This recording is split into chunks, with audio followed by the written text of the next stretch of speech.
মই আব্দুল আৱাল নৱম শ্ৰেণীৰ আৰবি ইলেক্টিভ অলপ আলোচনা কৰিব বিচাৰিছোঁ।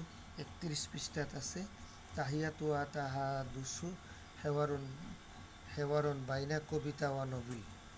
কবিতা আৰু নবিলৰ মাজত কথোপকথন কেনেকৈ হৈছে এইখিনি মই যোৱাকালি তোমালোকক পঢ়াইছিলোঁ। আজি অলপ ইফালে পঢ়াব বিচাৰিছোঁ।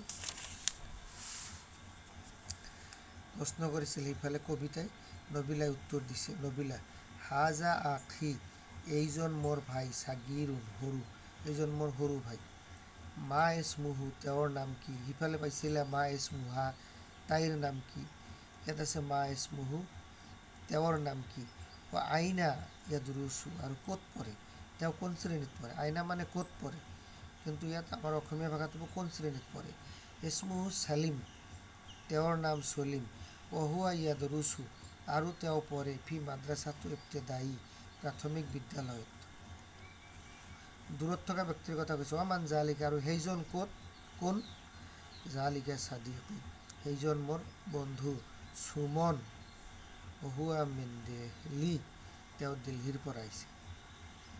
এইখিনি শব্দ অৰ্থ পঢ়িবা, পঢ়ি হোৱাটছএপৰ জৰিয়তে মোৰ লগত যোগাযোগ কৰিবা।